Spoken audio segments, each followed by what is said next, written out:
It was difficult to judge with the rain and the darkness. There were no streetlights up here, and the headlights illuminated a pathetically small patch of road in front of her before dissolving into the darkness. This was stupid, she thought again. This was crazy. She ought to pull off the road at the next opportunity, one of the overlooks perhaps, and wait out the rain. Only there was no way to know how long the rain would last, and Sarah was counting on her. Sarah's dad would be home at 1 a.m., and if the Porsche wasn't in the garage, he'd check her room for sure. Incredibly, the rain seemed to build in intensity as though mocking her. The respite between swipes of the wipers was becoming less and less effective. Kelly suddenly became aware that the radio was still on, tuned to a local classic rock station, Black Hole Sun by Soundgarden. The corner of her mouth curled upward for a second as she imagined what her own dad would have to say about that, a record from the mid-90s being labeled as classic anything. And then she was jerked back into the moment. In the heartbeat between the pass of the wipers and the fresh sheet of water, the Porsche's headlights picked out a dark shape of something in the road, obstructing her lane. The wipers delivered another strobe-like snapshot of the road ahead, and she realized the shape was earth and rubble, a landslide from the slope on her left-hand side, leaving a dangerously tight gap in the road. Holding her breath, Kelly braked and aimed for the slender space between the pile of debris and the drop at the edge of the road.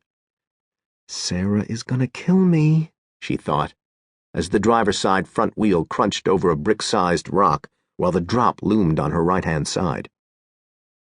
And then the Porsche squeezed through the gap, missing the bulk of the obstruction and narrowly, wonderfully, keeping all four wheels on the road.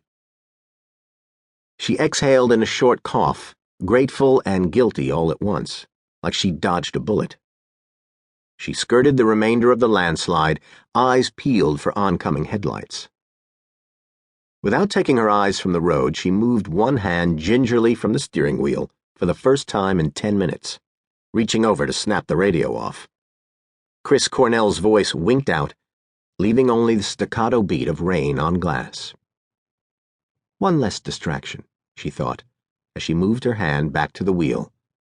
One less.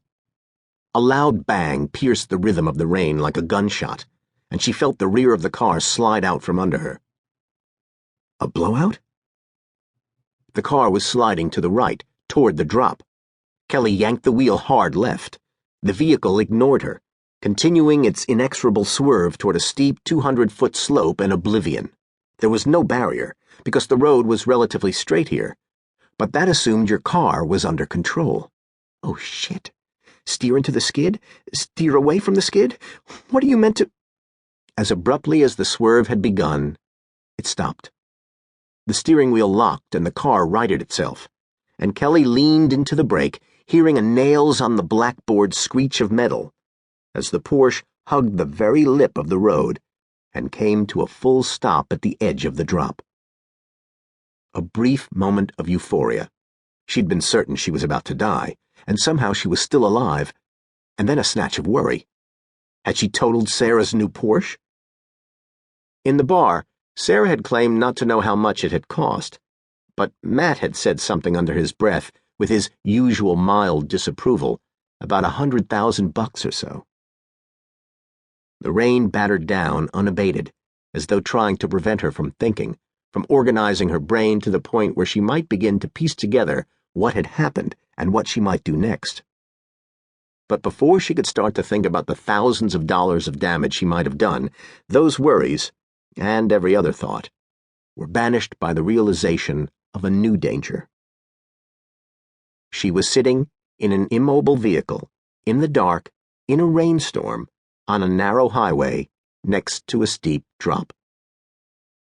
Frantically, she grasped for the door handle, finding it after an eternity and pushing the door open. She clambered out of the car and into the deluge. It was like diving fully clothed into a lake. She put a hand on her forehead to keep the rain out of her eyes and squinted at the road, looking one way and then the other. Seeing no lights, she reached back into the car and snagged the keys from the ignition, then scurried around the back.